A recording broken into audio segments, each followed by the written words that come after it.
अस्सलाम वालेकुम। मैं हूं वकार आहद। आज हम डिस्कस करेंगे कि जो मुख्तलिफ़ किस्म की पाकिस्तान में वेदर चेंजेस आ रही हैं, जिसमें तेज़ हवाएं और हेल स्टॉर्म जैसे प्रॉब्लम्स हमने रिसेंटली फेस भी किए हैं, उनसे बचने के लिए हम कौन सी एहतियाती तदाबीर को अपना सकते हैं जिससे हम करोड़ों रुपए के नुकसान से बचें। उनमें सबसे पहले अगर स्ट्रक्चर को देखा जाए, जिसमें विंड एनालिसिस होती है और स्ट्रक्चर का आपका डिज़ाइन किया जाता है आपके लोकेशन के हिसाब से, वो इंतहाई ज़रूरी है। कभी भी आप जाके बस एक स्ट्रक्चर लेके मत लगाएं। यू मस्ट बी श्योर कि जो आप स्ट्रक्चर लगा रहे हैं वो आपके रीजन के हिसाब से जो मैक्सिमम विंड आई है उसके हिसाब से उसको प्रोटेक्शन भी देता हो और एक प्रॉपर इंजीनियर्ड सोल्यूशन हो। दूसरी चीज़ हमने ये देखा कि हेल स्टॉर्म्स भी बढ़ते जा रहे हैं, जैसे कि रिसेंटली इस्लामाबाद में भी एक हेल स्टॉर्म आया और काफ़ी ज़्यादा नुकसान हुआ।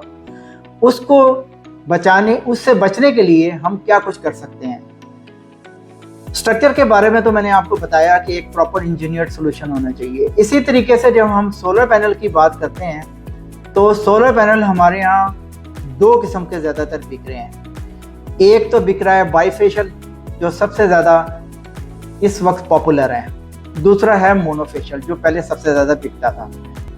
अक्सर लोगों के जहन में यही है कि बाईफेशियल सोलर पैनल ज़्यादा स्ट्रॉन्ग है बनिस्बत मोनोफेशियल सोलर पैनल के, और जो टेस्ट रिपोर्ट है वो भी यही बताती है कि दोनों के दोनों 25 mm की डायामीटर का एक हेल स्टॉर्म अगर 23 मीटर पर सेकंड पे जाता है, आके हिट करता है सोलर पैनल पे, तो वो प्रोटेक्ट रहेगा।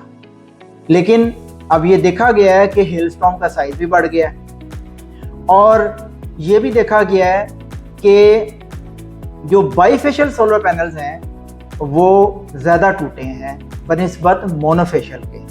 अब इसकी क्या वजह है? अब वजह इसमें जो देखी गई है वो ये है कि जो मोनोफेशियल सोलर पैनल है वो फुली टेम्पर्ड है, वो फुली टेम्पर्ड ग्लास है। जो टेम्पर्ड ग्लास होता है फुली टेम्पर्ड, वो 4 to 6 टाइम्स स्ट्रेंथ देता है। लेकिन जो बाईफेशियल सोलर पैनल्स हैं उसमें 2 mm + 2 mm है और वो सेमी टेम्पर्ड है। जो सेमी टेम्पर्ड ग्लास होता है वो 2 to 3 टाइम्स स्ट्रेंथ देता है। और जब एक जान 3.2 mm या 4 mm का ग्लास होगा उसकी स्ट्रेंथ ज़्यादा होगी, लेकिन जब 2 mm + 2 mm होगा और बीच में एनकैप्सुलेटेड उसका सेल्स होंगे सोलर के, उसमें वो स्ट्रेंथ नहीं आएगी। अब ये चीज़ें प्रैक्टिकली और वक्त के साथ लोगों को पता लगती हैं, लेकिन आप हमेशा ये बात का फोकस करें कि अगर आपका ऐसा रीजन है जहाँ पे हेल स्टॉर्म ज़्यादा आते हैं तो उसके लिए एक तो टिल्ट एंगल का भी ख्याल रखें। अपने जो टिल्ट एंगल है वो इतना फ्लैट ना रखें जिससे वो डायरेक्टली आके इस तरह हिट करे कि ब्रेकेज हो।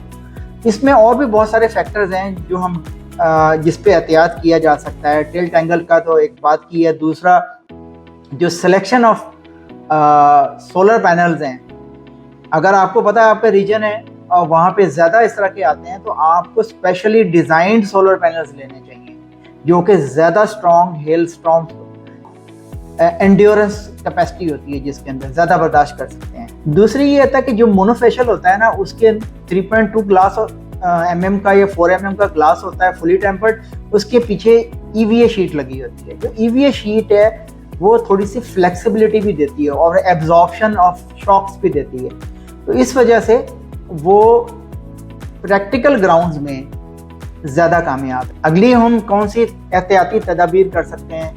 अगर आपको पता है कि हमारा एरिया हेल स्टॉर्म प्रोन है तो आप अपने सोलर पैनल्स की इंश्योरेंस भी करवाएं, और ताकि आपके जो भी इन्वेस्टमेंट है वो प्रोटेक्टेड रहे। अगर आप ये चाहते हैं कि आपका सिस्टम फ्लॉलेस हो, प्रॉपर्ली इंजीनियर्ड हो, बहुत अच्छे तरीके से इंस्टॉलेशन हो, प्रोफेशनल लोग इंस्टॉलेशंस करें, और तो फिर आप फोटोन एनर्जी से रब्ता करें और हमें मौका दें कि आपके लिए एक बेहतरीन फ्लॉलेस सिस्टम लगाएं।